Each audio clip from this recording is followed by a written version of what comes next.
नमस्कार. अल्पनाच्या मागील भागासाठी चॅनलला भेट द्या. आता आपण पुढील स्टोरीला सुरुवात करू.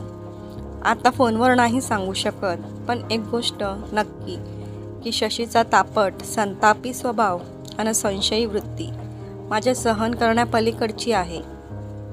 त्याच्या अशा स्वभावामुळे मी कुणाकडे जात नाही, कुणाला घरी बोलवत नाही. आज ते औचित भेटलास आणि मी तुला वर यायला म्हटलं. हे सगळं तुझ्या आईबाबांना माहीत आहे. सुरुवातीला सांगायचा प्रयत्न केला होता, त्याचाच परिणाम आज ताकद भोगते आहे. म्हणजे तुला ठाऊक आहे, माझे बाबा फार संतापी होते. त्यांना जेव्हा याचं वागणं कळलं तेव्हा ते संतापून शशीला खूपच टोचून बोलले. नको नको ते बोलले. अरे, माझ्या लग्नापासून शशी बाबांना कधी आवडला नव्हता. त्याच्या मते त्याची नोकरी, त्याचा पगार, त्याचं शिक्षण, त्याची कौटुंबिक पार्श्वभूमी काहीच त्यांना पसंत नव्हतं. त्यांच्या मते तो माझ्यासाठी पूर्णपणे अयोग्य होता. पण तो दिसायला इतका देखणा होता की त्याला बघताच मी त्याच्यासाठी वेडी झाले. आईबाबांनी किती समजवलं, पण मला त्याच्याशीच लग्न करायचं होतं. शेवटी आमचं लग्न झालं. आम्ही दोघं जेव्हा आईबाबांना भेटायला जात असू तेव्हाही शशीला सतत वाटायचं की ते त्याला मान देत नाही. त्याच्या पगाराबद्दल, नोकरीबद्दल तिरस्कार त्यांच्या डोळ्यातून दिसतो. आणि मी जेव्हा शशीबद्दल बाबांकडे तक्रार केली तेव्हा ते त्याला म्हणाले की तू आमच्या मुलीच्या लायकीचा कधीच नव्हतास आणि यापुढेही असणार नाहीस. त्यानंतर माझं माहेर सुटलंच. शशी अधिक वाईट वागायला लागला.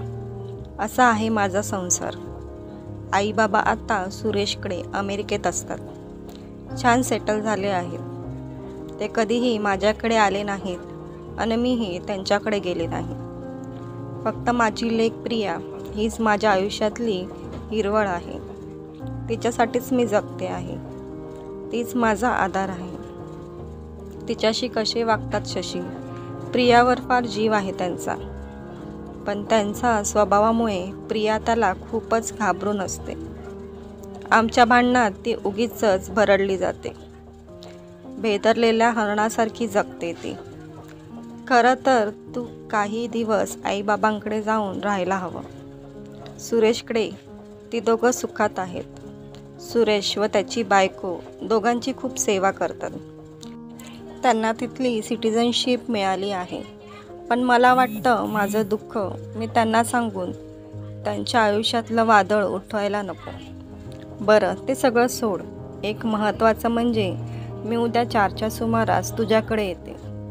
आईबाबांना काही पेपर्स द्यायचे आहेत. तू तिथे गेल्यावर ते पेपर्स त्यांना मेल कर. नक्की करेन. उद्या तू ये.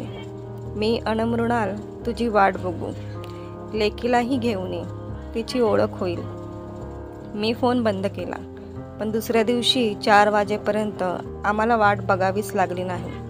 सकाळी 7लाच प्रियाचा फोन आला. ती खूप घाबरली होती. मामा, तुम्ही ताबडतोब आमच्या घरी या. काल बाबांनी आईला खूप मारलंय. आईनेच तुम्हाला फोन करायला सांगितलंय. मी ताबडतोब गाडी काढली. मृणाललाही सोबत घेतलं. पोलीस इन्स्पेक्टर मित्र राणालाही फोन करून बोलवून घेतलं. आम्ही अल्पनाच्या घरी पोचलो. अल्पनाची परिस्थिती फारच वाईट होती. एक डोळा सुजला होता. काळा निळा झाला होता. चेहऱ्यावर माराचे वळ होते. हाताला फ्रॅक्चर असावा बहुतेक. ती घाबरली होती. रडत कणत होती. प्रिया तिला चिकटून बसली होती. पलंगावर डोकं धरून शशिकांत बसला होता. आम्हाला अन पोलिसाच्या युनिफॉर्ममधल्या राणाला बघून प्रथम तो घाबरला, पण एकदम उसळून अल्पनाकडे बघत विचारला, तू यांना बोलवलंस? मी इन्स्पेक्टर राणा. तुमच्या मुलीच्या फोनमुळे मी इथं तपास करायला आलोय. खणखणीत आवाजात राणानं म्हटलं. तसा शशिकांत घाबरला. मी अन मृणाल मुकाट उभे होतो. आधी राणाने शशिकांतला अटक केली. मी आणि अल्पना त्या दोघांबरोबर पोलीस चौकीला गेलो. मृणाल प्रियाजवळ थांबली. शशिकांत विरुद्ध FIR नोंदवली. मग प्रिया व मृणालसह आम्ही घरी आलो.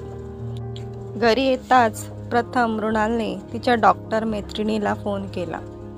मग सगळ्यांसाठी चहा केला. थोडं खाणं झालं. डॉक्टरने अल्पणाला औषधोपचार केले. जरा सगळं निवळल्यावर मी अल्पूला म्हटलं, हे असं नेहमीच होतं का? तुझ्या नवऱ्याला हे माहीत नाही का बायकोला मारणं हा गुन्हा आहे? हे दुसऱ्यांदा झालंय. 2-3 वर्षापूर्वी मला एकदा ऑफिसात चक्कर आली. तब्येत खूपच बिघडली.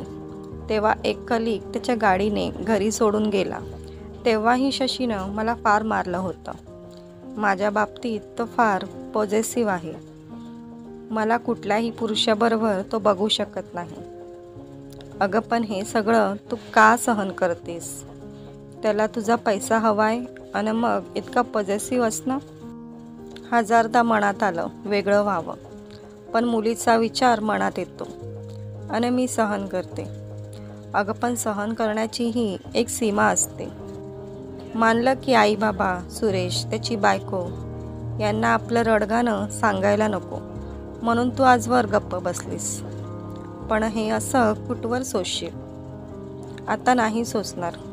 प्रियानेच मला वेगळं व्हायला सुचवलं. मी आता घटस्फोट घेणार. फारच छान. आमचा तुला पाठिंबा आहे. आम्ही अमेरिकेला जायला निघालो. तेव्हा प्रिया व अल्पना पण आमच्या सोबत होत्या. त्यांना सुरेशकडे पोहोचवण्याची जबाबदारी मीच घेतली होती. तर मित्रांनो, तुम्हाला स्टोरी आवडली असेल तर व्हिडिओला लाईक करा आणि चॅनलला सबस्क्राईब करायला विसरू नका.